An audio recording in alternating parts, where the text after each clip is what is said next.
Hello, and welcome back to Own Your Becoming podcast. Today, I'm with Jessica Mealia, a coach that helps women over 30 go from stuck to thriving by reconnecting to themselves and creating the lives they feel deeply aligned and fully their own. I wanted to have this conversation because we both support women through major transitions, but in different decades of life.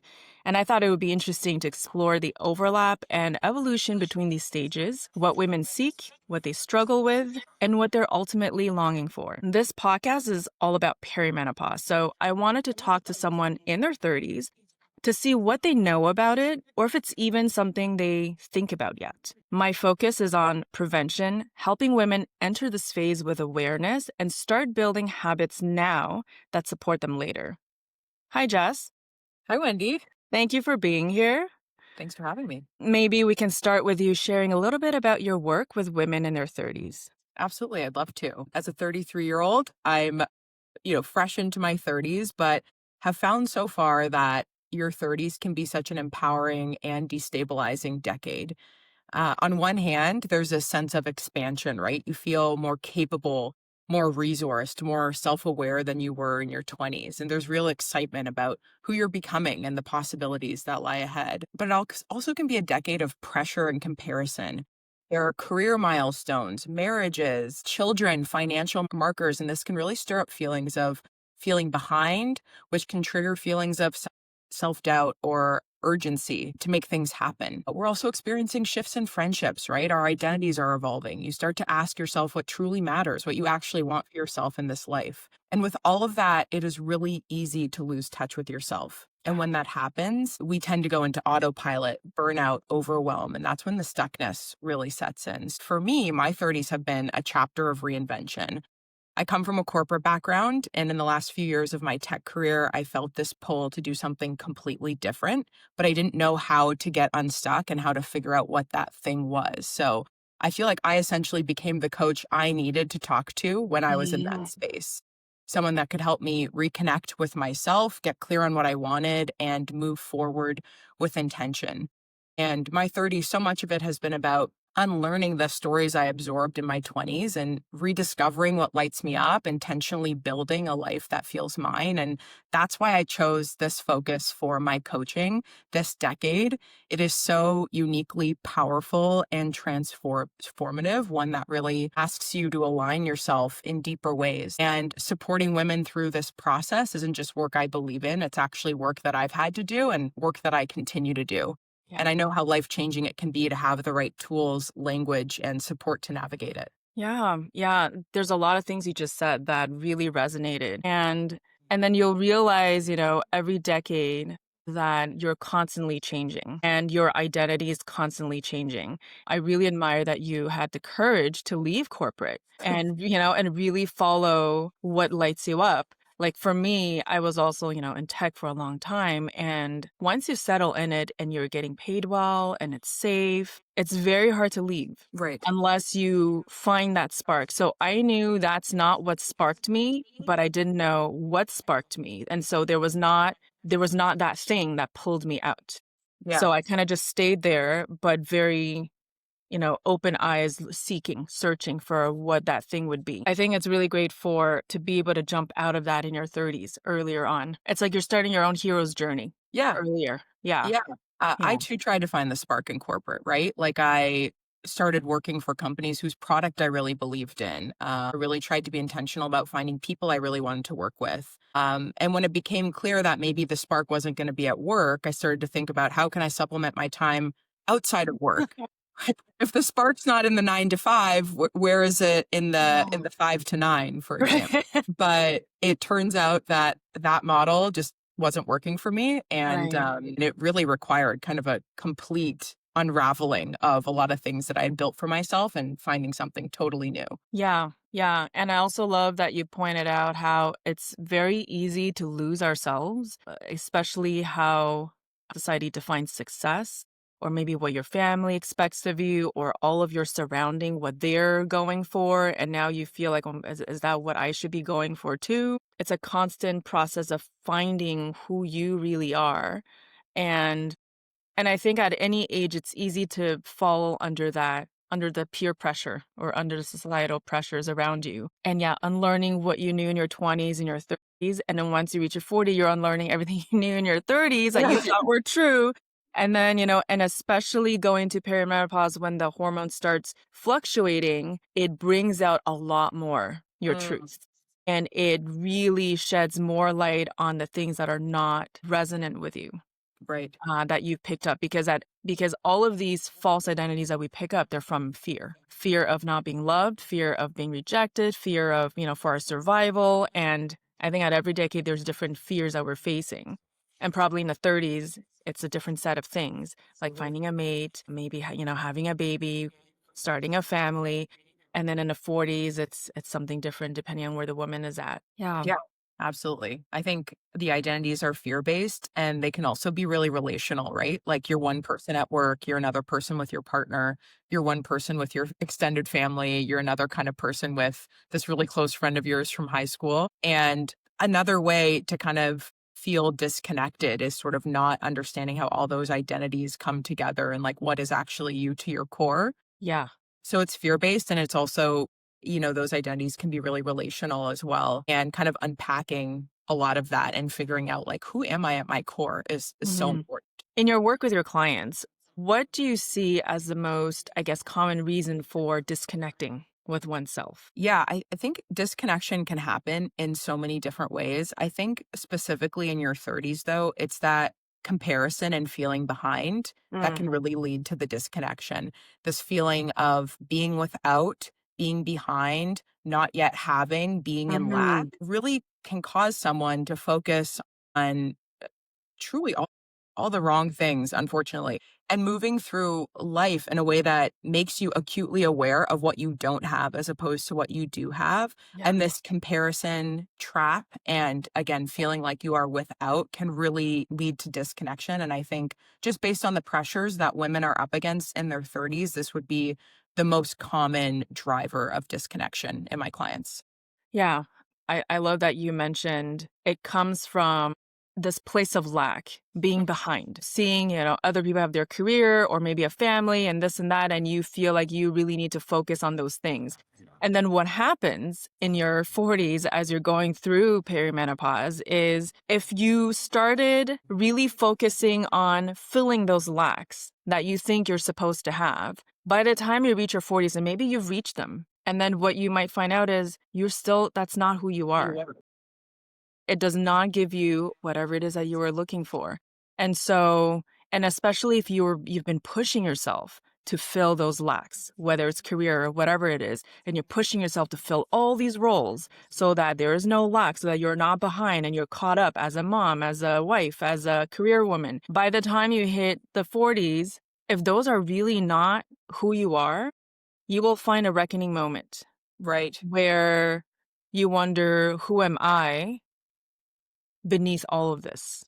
And what you Eh, bring up is really this tension between the external and the internal, right? Yeah, And yeah. a lot of times when we feel like we want something externally, it's actually a feeling that we're seeking. We Mhm. want that promotion because of that feeling of accomplishment we'll feel. We want that partner because that will say something about our worth and we think we'll be happy once we find a partner, our forever person. And when we are chasing external things without awareness of sort of how we want to feel, that can really set us up for failure, right? Because we get Yeah, the external thing and maybe we don't feel that way. And then we're kind of on to the next thing, right? What's the yes. next external thing I can seek that will sort of fill this void? So I think what you're talking about is a lot between the external and internal. And I think so much of the work we both do with our clients is like, let's focus on the internal. Like, how can Mhm. we unlock those feelings now? Yeah. And how can we become more aware of like who we are at our core to understand why we want these things? Right. Yeah. Yeah. So really questioning the things that you're after. What are you really after beyond the actual thing that you're after? What is that feeling you're seeking to feel? Right. And most, and we're all the same, at the core of who we are is we want safety. We want love. And it's everything, most of everything that we want comes down to a few core needs. And the key is once you realize that you are the one who can provide yourself all of these feelings that you're looking for. And it's like Menopause, it's really a season of coming back to yourself. You Mm. know, you finally get to a point where you realize none of these things that you've achieved can really give you that which you were looking for, and that all of that was really inside of you. And as someone who's really into prevention, I'm trying to talk to people who are, you know, maybe in their late 30s going to this phase. Don't Mhm. wait until your hormones force you. You're going to go through a rough time. Yeah. If you can start connecting with really the truth of who you are earlier on, recognizing that, it might make this transition a lot more smoother. So, something I notice also is how much identity shifts in midlife. In Mhm. your work with women in the 30s, what themes around identity comes up? Yeah, this is such an important one. I think what I see with a lot of women in their 30s is this tension between who they thought they would be and who they actually are. And in our 30s is really about waking up to the gap between the life we imagined for ourselves and the life we're living. But at the same time, we're also told how young we are in our 30s, right? So I think this is a kind of like series of revelations that happen as we age in every decade. But I once spoke to a 23-year-old who confidently said, by 33, I'll obviously be married with 3 kids. And at 23, I would have said, well, obviously. And now at 33, I would say, maybe wait to see what happens. And many of us have versions of that exact story, right? Like we thought one thing for ourselves 5, 10, 15 years ago at our current age, and now we're experiencing the reality of that, right? Yeah. And we're maturing, but we're also kind of mourning what we thought would be and who we thought we would be, right? I know you and I had a laugh about, the fact we could each relate to there was a period in our 20s. Like I remember being 26 on a Friday night standing in a bar and thinking, there will never be a time in my life where I won't want to be at a bar on a Friday night because this is just the most fun place I could be on a Friday. Right. And, that's not my reality anymore. I don't go to a bar every Friday night. Um, there are these sort of old versions of us that still live within us, but aren't kind of I guess they're part of us, but they're not part of our kind of present reality anymore. Yeah.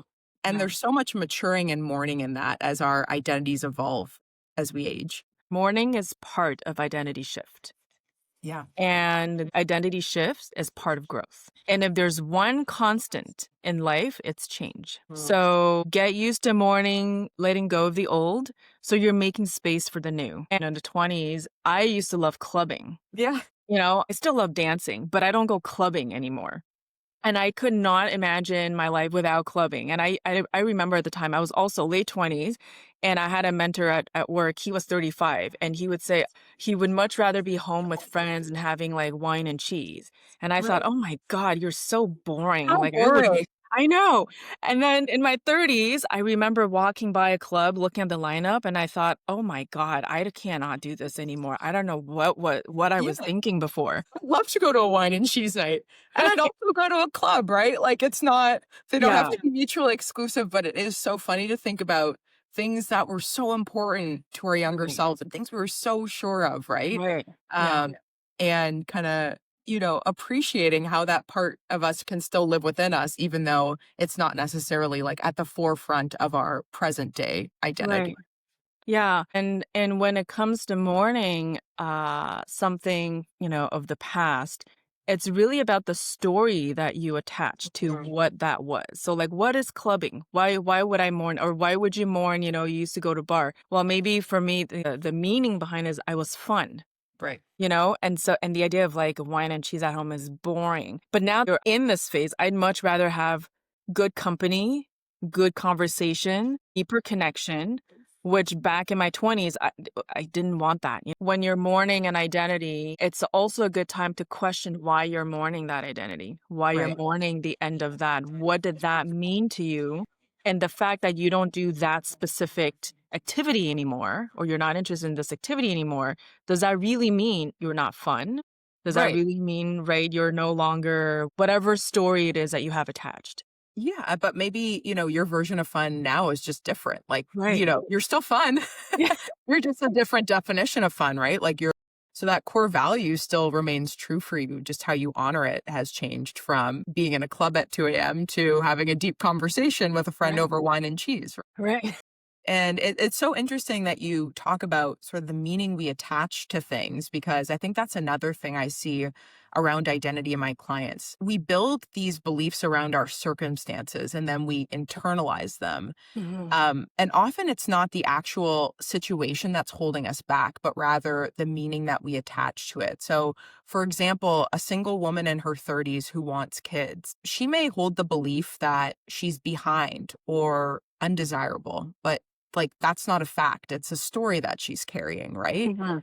And those stories that we craft around our reality, they really matter because they shape how we show up and Yeah. how we speak, how we see ourselves. And a lot of the work that I do with clients is about separating our beliefs from fact. And that's when we can really connect with who we are. Like, narratives are we placing on our current reality versus like what is the reality of our current reality? Right. Yeah. Yeah. And this applies very much so to perimenopause. What do you think that means? What do you think menopause means? And I think that's a reason, that's a big reason why women entering into this don't want to hear about it or they don't want to know about it. And they will keep saying, oh, I'll worry about it when it gets there, when I Right. get there. But there's no there. I mean, it's a transition. There's no like, now I'm starting perimenopause. No, like Right. and the fact, and that's the belief that, oh, it means aging, it means the end, it means I'm not desirable, or whatever meaning you put around it, that gives you fear Right. towards what this transition is. Right. And if you only knew what this phase meant, what this rite of passage really is about, you wouldn't look at it with so much fear. You would be much more curious and interested about, oh my God, like I'm starting this initiation process. This Yeah. is a very important phase in my life Yeah. and I'm going to own it. I'm going to now look at who I am becoming. What is this next identity I'm going into that is now even more aligned with who I am? Right. Yeah, and And attaching those fear-based narratives to things that are happening in our lives actually can permeate to other aspects of our lives too. So even though, you feel great about career relationships and you have these fear-based narratives around perimenopause and sort of what that means to you, like that seeps into other parts of your life. Just to your point, it's so important to be aware of the narratives that we're attaching to certain yeah. things going on. In your coaching, what helps women move from feeling stuck to feeling like they can steer their lives? Yeah. So much of what I try to do is about like, coming home to yourself. Block out the noise. Let's figure out who you are at your core. When you're disconnected from yourself, what you value, what you believe, what you want, it's so easy to feel stuck or reactive or powerless. And then we start to believe this notion that life is happening to us rather Mhm. than through us or for us, right? So the work is really about remembering who you are, what matters to you, like why you're here. I like to guide my clients through values, strengths, purpose work, because I think when you reconnect to those anchors, you can see your current reality much more clearly. And when you're connected to yourself in that way, it's much easier to access that sense of agency. Like we have to remember we have the power to shape how we show up and the Yeah. power to choose in all situations. And like that's actually when the real freedom begins. Yeah. When you're not trying to control every outcome, but instead you're leading your life with intention through this framework of self and this knowledge of who you are at your core. Yeah. And even going into perimenopause, which, there's a strong narrative of like, oh, you're subject to your hormones. Mhm. And true, you can't control when this is going to happen, how it's going to happen. You don't know if you're going to have symptoms or what kind of symptoms, but you still have agency. There are many things you can still do for yourself, physically, mentally, building this healthy physical foundation for you to go into this phase, being able to nourish yourself well, and especially how you look at this phase, how you choose to look at this phase. We're really focused on what we're losing, the youth that we're losing, and then spending so much energy and money around preserving who you are, who you were. But when you're spending all this energy here, you're not looking at all the possibilities and everything that is present right now in your life Right. and missing out really on who you're becoming and really owning that part. So I'm curious, what do you know about perimenopause, or what does this word evoke in you? Yeah, I mean, I have known about menopause since, sex education at a young age. I know it's a time when you're experiencing hormonal shifts and you stop menstruating altogether.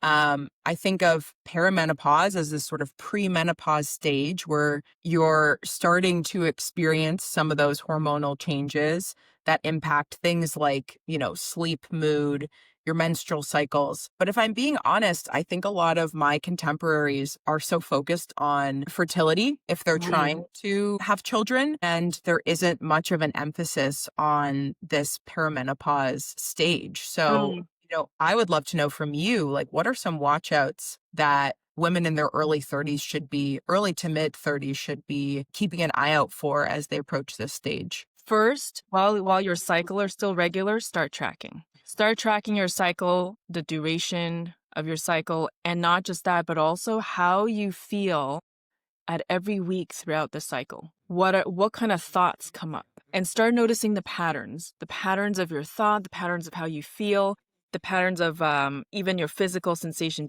What kind of PMS are you getting? Because as you go through the perimenopause phase where you're transitioning, you will start noticing small shifts. Mm, Maybe in your energy, maybe in your sleep quality, maybe it's your cycle duration. So in my 20 and 30s, my cycle was at 30, maybe 31 days. It was like very solid 30. And then into my 40s, it was like 29. And then now at 44, it's like 28 and sometimes 26. So clearly I can see the curve, kind of, it's still regular. So now I know it's like, okay, with the cycle length, the slight change, I know the shift is starting, but it's not super short or I'm not skipping period. It's still very regular. So it kind of situates you a little bit where you are. Knowing and like don't ignore these shifts, right. especially when there's multiple little ones. Know that, okay, maybe some things are starting, and that's where you want to start changing your lifestyle if you have a lot of bad habits. So your sleep hygiene and stress management. Also recognizing what are the stresses in your life.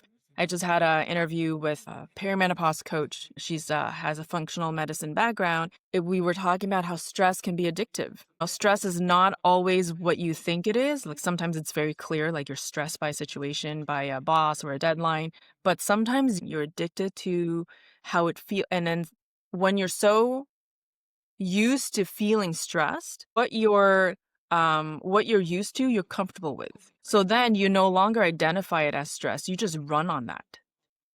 And especially if running on stress means you're more successful, you get things done, you get to play all of the roles. At some point, that's going to catch up to you. And that's what I would, especially in your 30s when you're trying to like catch up and make everything happen, just be very mindful of how much you're pushing yourself. Because in your 30s, you can still push, you can still take it. But if that becomes a habit and you can't get off of it, I feel like with the women that I've spoken to, the ones that are having a harder time are those who disconnected. Yeah. So, the watch outs, being disconnected from who you are, being disconnected from how you feel inside your body. So start recognizing the signs in your body when you are too tired and track on your cycle, because like usually around the week 2, you can run and you can do a lot of things. But if you really burn through it, week 3 and 4, you might have a small burnout or a crash. Right. And usually in the last couple of weeks, it's when you have a bit less energy. Honor the cycle as opposed to keep running at the same speed, as if, and especially in our corporate world, it's very much a masculine way of working. It does not follow any cycle. So you need to really start honoring your cycle. Get in tune with Yeah. what works for you and what doesn't. And notice your stress. Notice how you feel, and don't underestimate sleep. Start Yeah. creating a good sleep hygiene. Yeah. It's so interesting as the women I speak to and the work that we do is about creating habits and routines that reflect what is important to that person. And I actually think a lot of that work lends itself to what you're suggesting for women in their early to mid 30s and preparing for this phase. But I think tracking cycle and sort of appreciating the sort of 30-day cycle of the female body, what that means in terms of like what your body craves in terms of food Yeah. and exercise and sleep. I think of that as being all like pretty newer age research. So I've heard about it. And I think for me personally, I'm kind of aware of how I feel different, sort of depending on where I am within my cycle. And certainly cravings ebb and flow during that, for me, 28-day cycle. But I think more women could benefit from this knowledge. And Yeah. I would think the majority of women in early to mid 30s are kind of, they're aware that menopause is in their future, but aren't giving much thought to what that means for them today. Exercise. You want to start that, you know, and especially if you're someone, I mean, we all to a certain extent care about how we look, right? And I think most women don't like the extra fat around the belly. Right. When you go through the hormone shifts, you will tend to accumulate fat around the belly. Now, Hmm. when you do notice that, it's not like, oh, I'm doomed. Here it goes. Here it comes. This has to do with lifestyle. This also has to do with diet.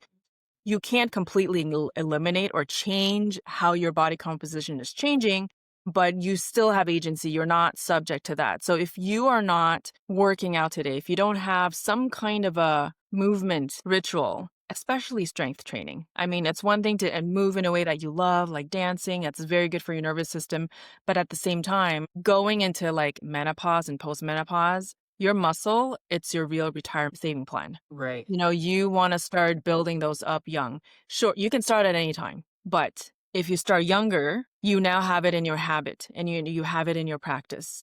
Yeah. And what I can say is what really served me is I started weight training when I was 26. And I can say I think that has served me very well until now. Yeah. I feel my energy's good. I mean, sure, there's ebbs and flows, but it's easier to start early than it is later. Yeah. Not just for looks, but for your bone health and for your brain health. Yeah. Yeah. I also just want to acknowledge the person who's kind of maybe tuning in and feeling totally overwhelmed by this new set of, best practices and recommendations around this stage, because I myself have struggled with, the food industry, the diet industry, the fitness industry, right? Like all of these things seem to work. And, there's always like a flavor of the month, I find, like 5 years ago, it was like, if you're not doing HIIT, you don't care about your body. And now we're Right. getting the more like, women should not be doing fasted cardio and should be really embracing low impact. And Yeah. then, especially as, 90s and 80s kids, like we just lived through diet culture, I think, growing up, where it was like Atkins, if you want to get thin by Christmas, and Weight Yeah. Watchers, what do you mean? Like I gained. So I also just want to recognize the person that is coming to this conversation with all of that knowledge and doesn't even know where they fit on Mhm. sort of that, what foods work for them, what workouts work for them, and is now sort of taking on this additional advice. And I guess what I would say, and then I'd love to know what you would say to that person, is like, yes, this is all it can be very overwhelming if you choose on a Monday, I want to start eating healthier and going to the gym. And then it's kind of like, okay, what the heck do I do next? Right.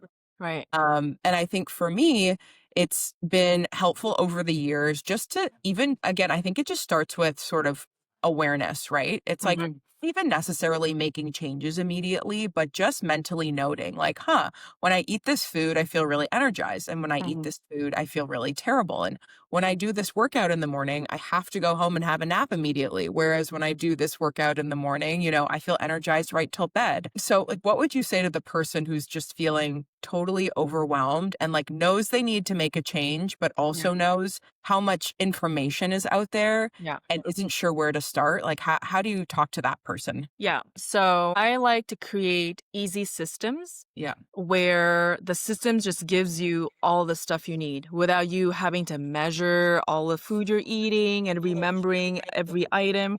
So in your plate, half plate is vegetables. Eliminate as much processed food as possible. Anything that's in a box that can have a 1 year shelf life. You want to minimize those. So half plate of your food is vegetable, a palm size of protein. Right. So really just if you can have all of your plates have vegetable, you're good. Mhm. Even just that. Just remember that. Half plate is vegetable, you got a palm size of protein. Right. If you can fill yourself with that, there isn't much room left for other junk. Mhm. Right. So that's what I would say. And second, in terms of exercising, do something that's fun, Yeah. that you're able to sustain. Try to have some weight bearing exercise, some kind of a weight. And you don't have to go to the gym for that. Yeah. I have a few weights at home that works for that. And if you're not moving today at all, body weight is great. Having some movement is better than none. So really just start moving and make sure it's movement that you enjoy doing, that doesn't require willpower to force yourself to do that. Yeah, I Yeah. love that. I think it's about making it fun. It's about figuring out the things that are manageable for you as Yes. opposed to like trying to become someone brand new on a Monday Right. morning when you want Yeah. to pursue these goals. And I think a lot about, when clients are going after goals, like how do we shift them from a sacrifice mindset to a Mhm. strategy mindset, right? Like, Mhm. so that everything we're doing doesn't feel like a sacrifice. Because for a lot of people, eating that way, moving their bodies that way, doing these other things, sleep hygiene, that can feel Yeah. really like sacrificial, right? Yeah. Yeah, speaking of sacrifice, so back in my 20s when I was really training hardcore, I stopped eating noodles and rice for 2 years. There's a 2-year period and there was no sugar. And I remember the first, I think 4 months, I would cry in the evenings because I was just like wanting noodles so Just much. wanted noodles. Yeah, I just wanted noodles. And then 2 years, so 2 years into this diet, and at that point, I've been training for 4 years. I remember I looked at myself in the mirror. I had my six-pack abs. I had no more cellulite on my legs. It was all muscle. I looked at the Women's Health magazine because I was subscribed. I looked just like the girl in the magazine. I'm like, I can go do a photo shoot now. And I looked at myself. I didn't feel happier or Right. like I made it or whatever it is that I thought I was gonna feel. Right. And then I was thinking, wow, like this is from no noodles, no rice, no sugar. Right.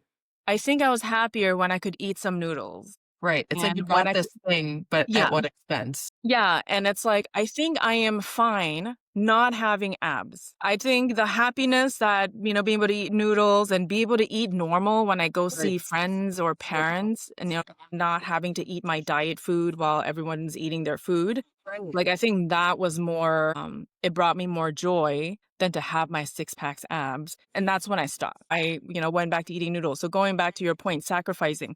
I don't sacrifice noodles, but I don't eat a whole bowl of noodle. So my bowl of when I make my noodle at home, soupy noodle is my thing, like ramen. Right. So instead of the usual ramen quantity, I have maybe half of that. And then Yeah. the rest, it's a lot of vegetable and protein and like just enough noodles. So I have 3 slurps of like noodles that satisfy that slurping and the chewing craving. But Right. really, if you eat any food that you're craving, after 3 bites, it's no longer as satisfying as that first bite. And Yeah. I think for you eating less of that now, given that the stage that you're in, that's really a strategy mindset, right? Yes. Yeah, it's a strategy. Yeah. Right. You're not Yeah. sacrificing, you're still getting. And it's like maybe you would want to have more in some instances, but you know what that means for you, Right. food wise, digestion wise, sleep wise, and you choose not to. Yeah. And I Yeah. think I think if you can get to a place where you're making these choices from an empowered place, it's like, Yeah. I'm not going to have that because I have this other goal. It's Right. so much easier to say no or choose something else versus versus the forbidden fruit effect, right? Where you're Right. like, I want noodles, but I can't have Yeah. them, right? Yeah. Yeah. And I So think so much of what we're talking about is figuring out like, where is your empowerment in all of this? And what does your strategy mindset look like? right. Yeah. I'll still go out and eat ramen. So Right. if I have a plan, oh, I'm meeting someone, I'll eat the whole bowl. But Yeah. I'll know that day it'll be a heavy carb night. So during the day, I'll just eat very light. And I Right. look forward to eating that noodle. But Right. I'm not going to do that every day. Right. And so when I do it, it's very special and I look forward to it. Right. Yeah. Yeah. I think when we rid ourselves of things, we just want them more, right? So I do Yeah. think there's a way to create balance around most things. And I think that's important, especially when it comes to developing habits that are sustainable. Yeah. And I think there's one more thing I wanted to mention around, when it comes to perception of our menstrual cycle. I think a Mm. lot of women don't like it. It's like, oh, I got my period again, like it's an annoyance. You can feel around your period or maybe, the week before you're a bit down, a bit less energetic. You don't really want to see people. And I think, at least for me, I used to see that as weakness. Like, come on, get your shit together. Like, Right. I can't have downtime once a month, like a week downtime. Like, no, it can't happen. But that's a time where that introspection time, it's a time where a lot of truth gets revealed to you, your own truth gets revealed to you. And when you don't tune in, you don't hear it. Right. And you can keep ignoring it, but at some point you're going to have to hear it. And I want to try to tell women, going to this phase, don't wait until it's screaming at you, Right. right? Start listening to the whispers. And those whispers, they usually come around the last 2 weeks, just around your bleed, where Right. you're a lot more intuitive, where you can hear these things more. So give yourself that time to be able to reconnect, and then you will come back out more aligned. So when you are ready for the phase of action in that first 2 weeks of your cycle, your actions are aligned with what you truly want, as opposed to wasting that action on some autopilot thing or something that you subscribe to. That's not Yeah. really Or to your point, waiting until you have to tune in, right? That right. whole sort of proactive versus reactive Yeah. practices, and how important it is to get ahead of it. Don't wait until it's a problem Yeah. or something that you're not doing and have to do. Try to develop them early so that, you're set up for when the big shifts happen down the line. Yeah, yeah. And I think one analogy that I have, or it's my personal experience. I used to write code, and I came to a point where I realized it's much better when I spend a day really thinking about the architecture of the software that I'm building and how I want to build it and why, and then do the work, Right. than to just start jumping in and start writing the code. Right. Because then I would have to refactor the code, and I have to change things, and I have to rewrite certain things. And now you're spending a lot more time fixing the things that you didn't really think through thoroughly. So I see that as like the last, 2 weeks of your cycle. It's take the time to really think things through, feel things through. Not really, it's not about thinking, it's about feeling things through, so that when you are acting, all your actions are aligned and you don't have to undo a bunch of stuff Yeah. once you get into perimenopause. Yeah. And giving yourself grace for a night that you want to spend at home, or a craving that you're having, or whatever the case may be, right? Like, if you know Yeah. it's coming and you can understand like why it's happening, I think it's easier to give ourselves grace. Oh, Wendy, now you've got me thinking about perimenopause. If I were to come to you as a client at 33, like, how would we work together? I think at 33, it's really about helping you building the good habits. So looking at what's your current habit, what are the tweaks we can do to set you up on a routine that works for you. I would call it like perimenopause 101. So the initiation to the initiation, right? Right. Just a few things that you need to know so that you can tell, oh, when it's starting, when the shift is starting to happen.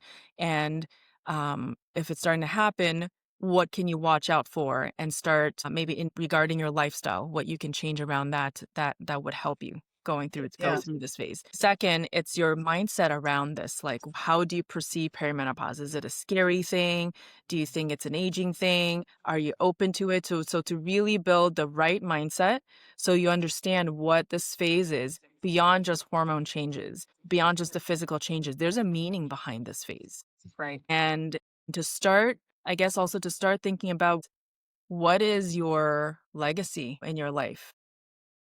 Why do you think your soul is here in this lifetime? Yeah. And to really start also asking yourself, what is your value? Where do you think your value is? Is it in your productivity? Is it in your youth? Is it in your great hair? Or where else do you find value? Because if all you value is what you see, it's going to be a very hard process, because you will go through that shift, and Right. the mourning is going to be even stronger. So I would help you build the foundations and the awareness around perimenopause, so that you can recognize it when it's here, and you have the tools to navigate it once you're in it. Yeah, that's amazing. I think I totally see the value in that. And I'm sure you're working with a lot of women that are coming to you reactively as opposed to proactively. And I just want to touch on the purpose piece, because that's something I talk to my clients about as well. This connection to something bigger than ourselves. I think there's a misconception around purpose.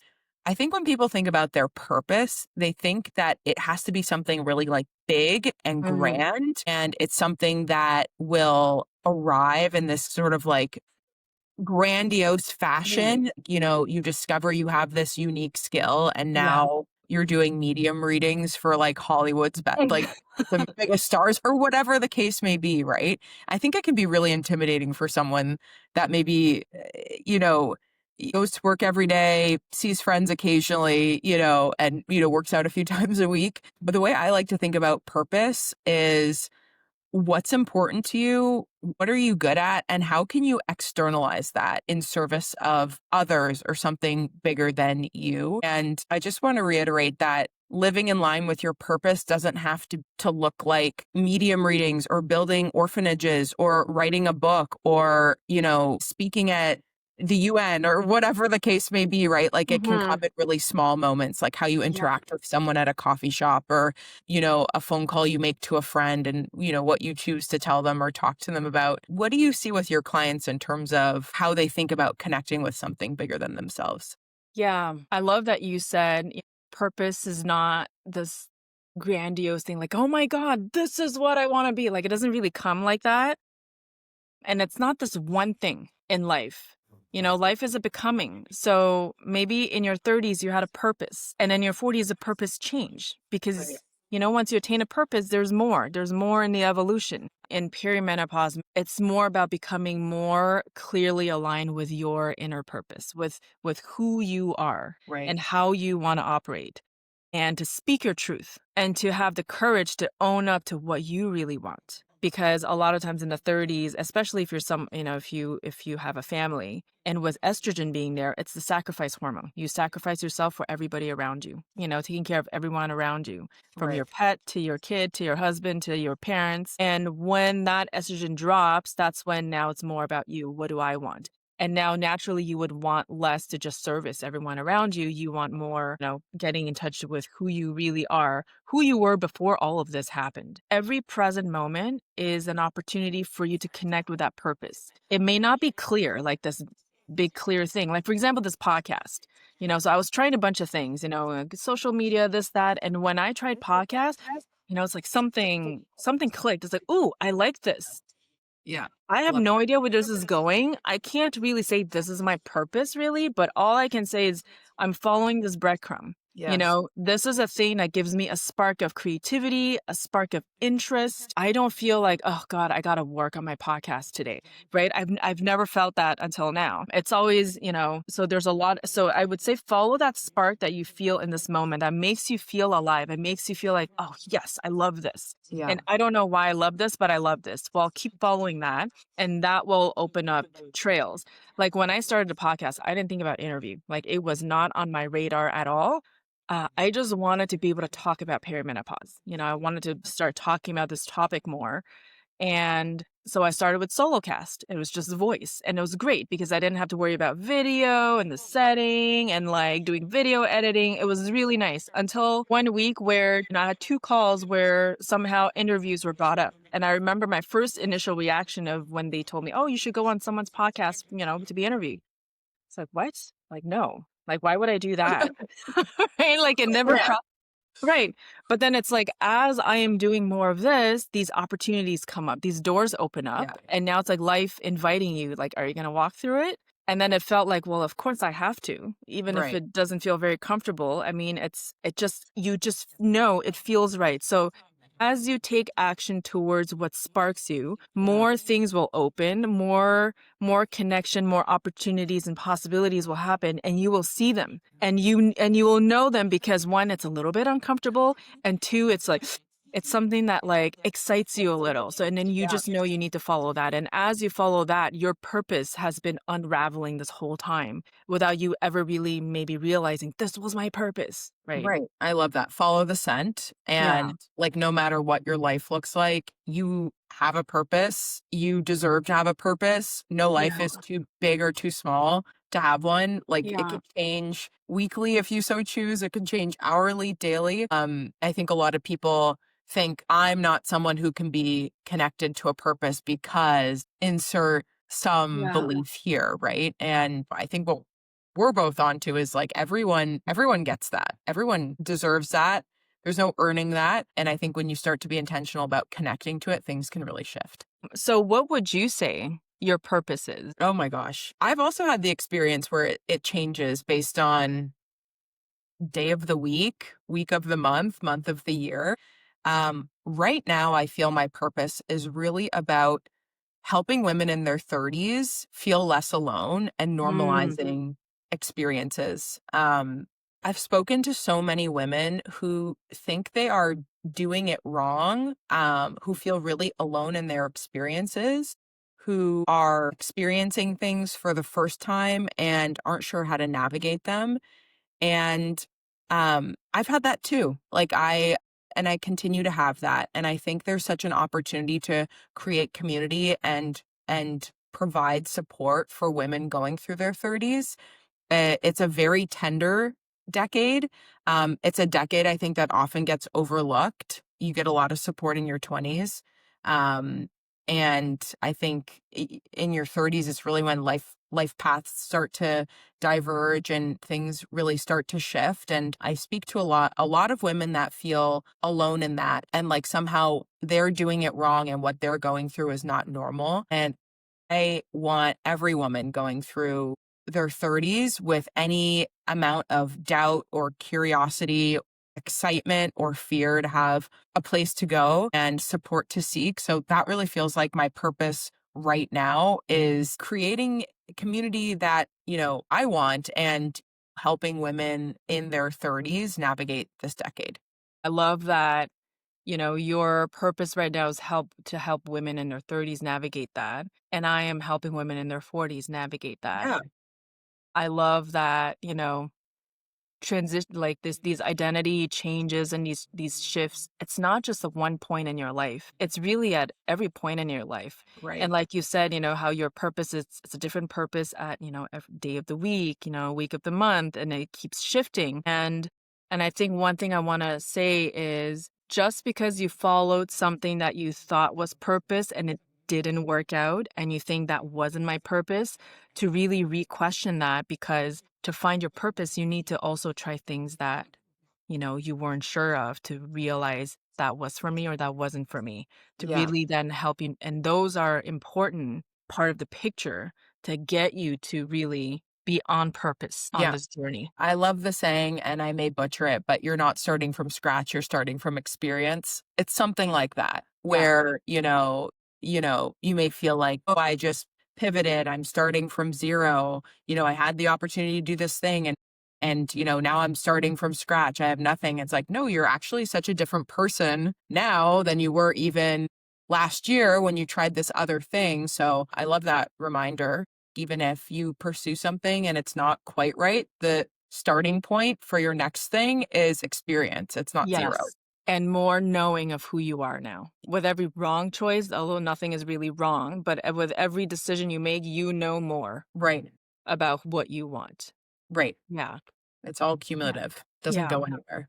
Yeah. Well, thank you, Jess, today for coming on to my podcast. It was so nice having a conversation with you around this. I've been wanting to talk with women in every decade to really talk about around this topic, to just see where women are at with understanding and owning this stage of life. Where can people find you? Yeah, I'm on Instagram as at Jessica Mealia. And watch this space. I may have a podcast of my own launching soon, but for now, you can find me on Instagram at Jessica Mealia. That's my coaching Instagram. That's exciting. I can't wait to hear your podcast and maybe be on your podcast and have a conversation there. Definitely.